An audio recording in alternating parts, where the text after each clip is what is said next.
তোর জন্য আমার ভারী চিন্তা হয় মা। যতদিন আছি কিছু না কিছু করে সংসারটা না হয় চলছে, তারপর আমি চোখ বুঝলে যে তোদের কি হবে।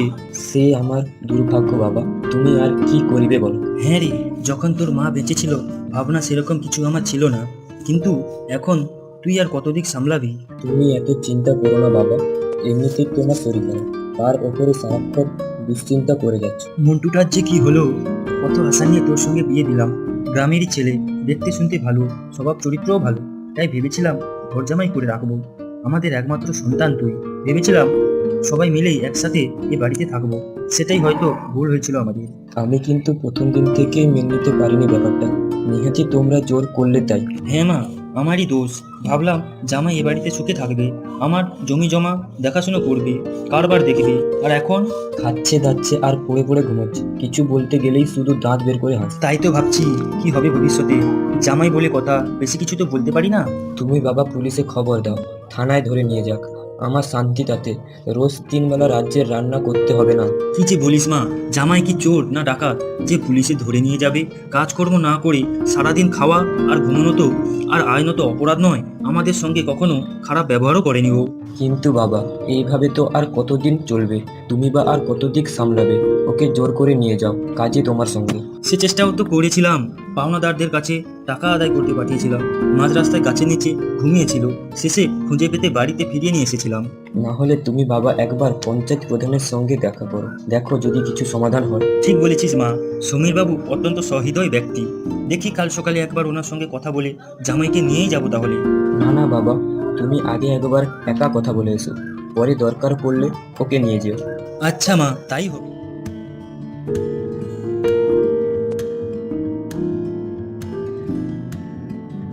আবার কি নিয়ে এলে মা? একটু সিমুই দিয়ে পায়েস বানিয়েছি, খেয়ে দেখুন কেমন হয়েছে।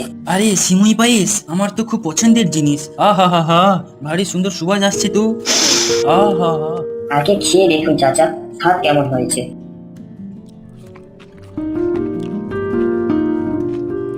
তা বেশ ভালো হয়েছে খেতে। আপনারা খান, আমি চা নিয়ে আসছি।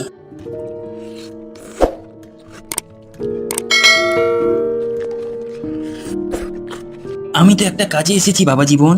হ্যাঁ হ্যাঁ বলুন চাচা। একটা সমস্যার সমাধান করতে হবে যে বাবু তোমাকে। কি যে বলেন চাচা, আপনি হলেন আমাদের সমাধান চাচা। সব জটিল সমস্যার সমাধান আপনি করেন আপনার তীক্ষ্ণ বুদ্ধি দিয়ে, আর আপনার সমস্যার সমাধান করব আমি? না হে বাবু, সমস্যার সমাধান তোমার আর আমার মেয়ে পুষ্পিতাকেই করতে হবে। তোমরা ছাড়া আমার আপন বলতে আর কে আছে শুনি? হ্যাঁ হ্যাঁ বলুন চাচা, কি করতে হবে? আমি একটা বিশেষ কাজে শহরে যাব এই দিন দশেকের জন্য। আমার আদরের কুকুর কালুকে এই কদিন তোমাদের কাছে রেখে যেতে চাই, অবশ্য যদি তোমাদের কোনো আপত্তি না থাকে।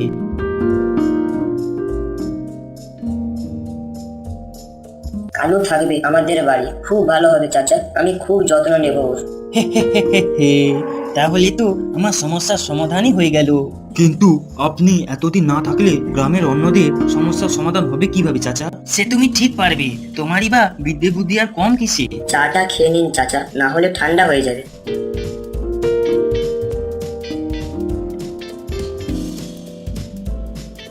চা খেয়ে আমরা যাচ্ছি পঞ্চায়েত অফিসে, তুমি রান্না করে রেখো, চাচা আজ দুপুরে এখানেই খেয়ে নেবেন। আচ্ছা শিখন, আগে চলো তো পঞ্চায়েত অফিস, তারপর কতক্ষণে ফিরতে পারি দেখি।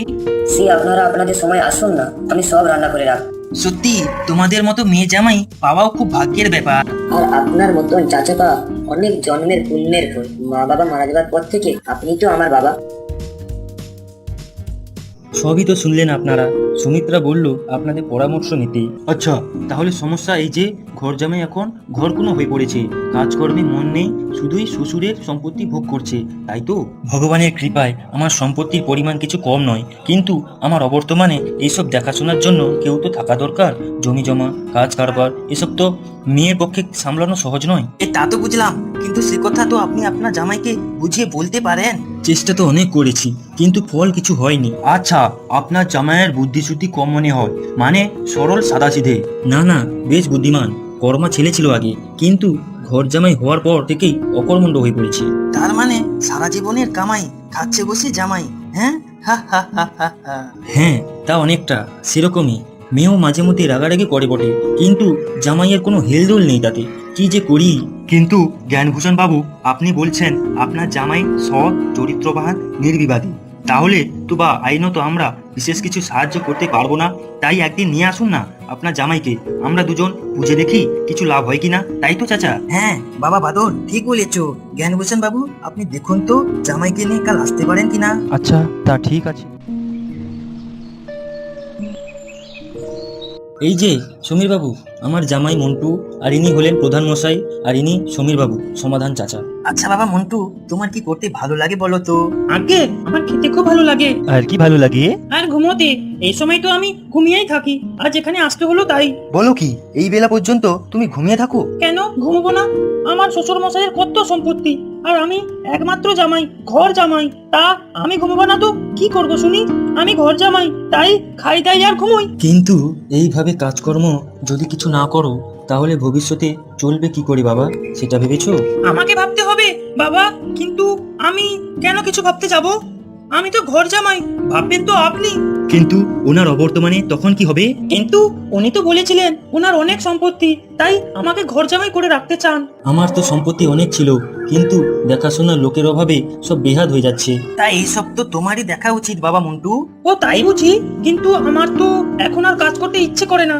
যখন বিয়ে হয়নি তখন সকাল থেকে রাত পর্যন্ত কাজ করে খাওয়ার জোটাতাম, কাজ করতে আমার ভালোই লাগতো। কিন্তু এখন আর কাজ করতে ভালো লাগে না, শুধু খেতে আর ঘুমোতে ইচ্ছে করে, আর আমি এখন কিছু করতেও পারি না। বুঝেছি, অভ্যাসে বিদ্যা হ্রাস। তাহলে কি করে চলবে? কাজ তো তোমাকে করতেই হবে বাবা। ঠিক ঠিক, একটা অন্তত কাজ তুমি করো, তাতে তোমার অনেক অর্থ লাভ হবে। তারপর না হয় আবার শুয়ে বসেই দিন কাটাও। না না, কাজ কিছু পারবো না আমি করতে। তা বললে তো হবে না। চাচা যখন বলেছেন তখন একটা কাজ তোমাকে করতেই হবে। দেখো, লাভই হবে তাতে। আচ্ছা, তাহলে কিন্তু একটাই কাজ করব আমি, তাতে কিন্তু আমার লাভ হওয়া চাই। লাভ তো হবেই বাবা তোমার, তাই তো বলছি এত করে। আচ্ছা বলুন, কি করতে হবে আমাকে? আরে বলবো তো, বলবো, তবে আজ নয়, কাল সকালে আপনারা এখানে আসুন, তারপরে ঠিক হবে। বলুন চাচা, আপনার কথা মতো কিন্তু আমি একটাই কাজ করব।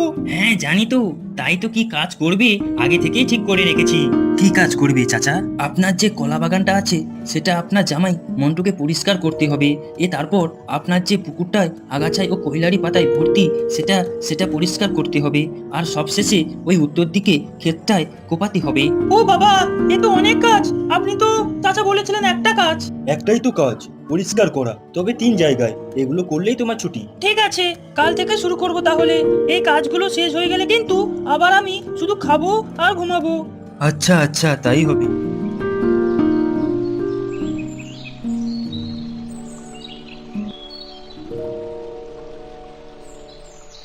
বাবা, কত বড় বাগান আর কত কলা গাছ। আগে তো কখনো আসিনি এই বাগানটায়। সত্যি ভীষণ অপরিষ্কার হয়ে আছে, যাই পরিষ্কার করি।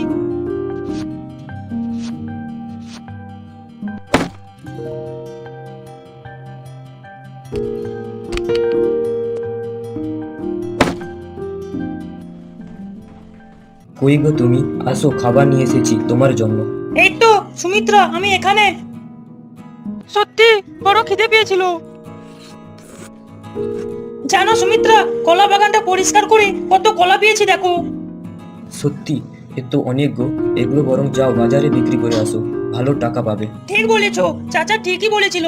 কাজ করে আমার লাভই হলো, টাকা পাবো। তবে গা হাত পায়ে বড্ড ব্যথা হয়েছে, অনেকদিন পর কাজ করলাম তো তাই। গাড়ি চলো, আমি তোমার পা টিপে দেবো। তাড়াতাড়ি কাজগুলো শেষ হলে বাঁচি, তারপর খাবো আর ঘুমাবো।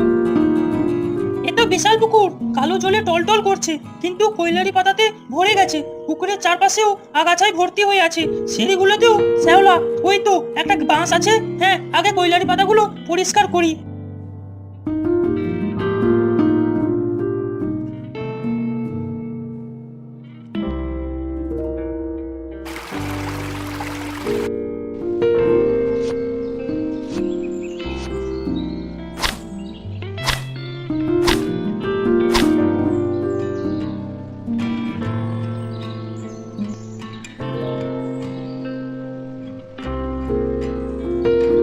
ও বাবা, এ ক্ষেত ও তো আগাছায় ভরা। যাই, সময় নষ্ট না করে লেগেই পড়ি।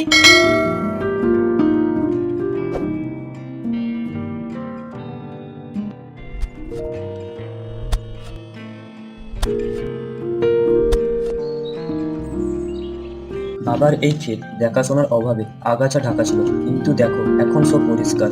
এবার কেমন সোনার ফসল ফলবে দেখো। ঠিক বলেছো, তারপর সেই ফসল বিক্রি করে অনেক টাকা হবে, আমরা আরো ধনী হয়ে যাব। তা বাবা জীবন, মন্টু, এই কয়দিন তোমার অনেক পরিশ্রম হলো। আর যা কাজ তোমাকে দেওয়া হয়েছিল তা তুমি যথাযথভাবে পালন করেছো, কি তাই তো চাচা? হ্যাঁ, ঠিক তাই। আর তার থেকে টাকাও লাভ করেছো তুমি। হ্যাঁ চাচা, ঠিক বলেছেন আপনি। তাহলে কাল থেকে তোমার ছুটি, আবার আগের মতন খাবে আর ঘুমোবে।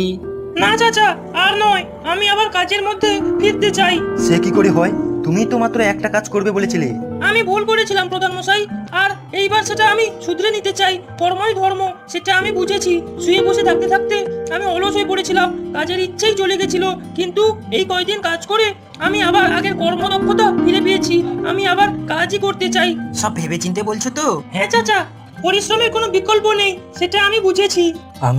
আমি কি ঠিক শুনছি নাকি স্বপ্ন দেখছি? মন্টু, তুমি বাবা এই 3 দিনেই বদলে গিয়েছো।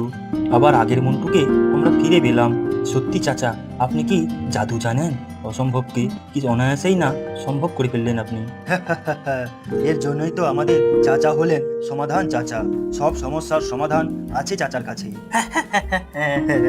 কি যে বলো বাবা জীবন, আমি এক সামান্য মানুষ, শুধু চেষ্টা করি সবাই যেন সুখে থাকে, আনন্দে থাকে।